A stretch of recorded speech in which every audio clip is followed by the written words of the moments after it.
నేపాల్లో సంభవించే ఆకస్మిక వరదలు పర్యావరణ మార్పుల వల్ల మాత్రమే కాకుండా ప్రణాళిక లేని మౌలిక వస్తుల నిర్మాణాలు మానవ తప్పిదాల వల్ల తీవ్ర విపత్తులుగా మారుతున్నాయి.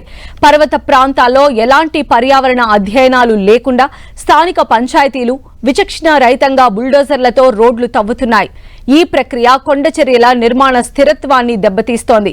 ఫలితంగా వర్షం పడగానే మట్టి రాళ్లు నదుల్లో పడి ప్రవాహాన్ని అడ్డుకొని ఆకస్మిక వరదలకు దారితీస్తున్నాయి. ఖాట్మండ్ లోయతో పాటు వేగంగా పెరుగుతున్న పట్టణాల్లో నదులు వాగుల సహజ మార్గాలు ఆక్రమించి ఇళ్లు, వాణిజ్య హోటళ్లు, సముదాయాలు, పర్యాటక ప్రాంతాలను నిర్మించారు. నదుల వెడల్పు తగ్గిపోయింది. కాంక్రీట్ నిర్మాణాలు పెరిగి నేల ఇంకుడు సామర్థ్యం తగ్గడంతో వర్షపు నీరు భూమిలోకి ఇంకకుండా ఉపరితలంపై వేగంగా ప్రవహించి పట్టణ వరదలకు దారితీస్తోంది. క్లౌడ్ బరస్ట్ లేదా భారీ వర్షాలు కురిసినప్పుడు నీరు ప్రవహించడానికి సరిపడా మార్గం లేక నగరాల్లోకి చొచ్చుకు వస్తోంది. ఇటు వ్యర్థాల నిర్వహణ సరిగా లేకపోవడంతో ప్లాస్టిక్, కాంక్రీట్ వ్యర్థాలు నదులు, కాలువల్లోకి చేరుతున్నాయి. ఇవి నదీ గర్భంలో పేరుకుపోయి నీటి నిల్వ సామర్థ్యాన్ని క్రమంగా తగ్గిస్తున్నాయి. దీంతో తక్కువ వర్షానికే నీరు కట్టలు తెంచుకుంటోంది.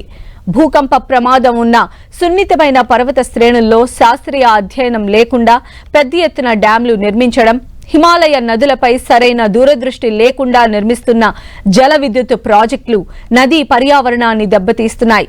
ప్రాజెక్టుల తవ్వకాల్లో వచ్చిన మట్టి, రాళ్లను నదీ ప్రవాహాల్లో పారబోయడం వల్ల వాటి లోతు తగ్గుతోంది. వరద ప్రవాహ వేగం తీవ్రమవుతోంది. దీంతో పాటు వరద సమయాల్లో రిజర్వాయర్ల నుంచి అకస్మాత్తుగా నీటిని విడుదల చేయడం వల్ల దిగువ ప్రాంత గ్రామాలు హఠాత్తుగా జలమయమవుతున్నాయి. కొండవాలుల్లో ఉన్న అడవులను నరికివేయడం వల్ల వర్షపు నీటి వేగాన్ని అడ్డుకునే సహజ రక్షణ వ్యవస్థ నశించి మట్టి కొట్టుకుపోతోంది. పట్టణాల్లో సహజంగా నీటిని పీల్చుకునే పచ్చదనాన్ని, నేలను తొలగించి కాంక్రీట్ నిర్మాణాలు చేయటం వల్ల వర్షపు నీరు భూమిలోకి ఇంకటం లేదు.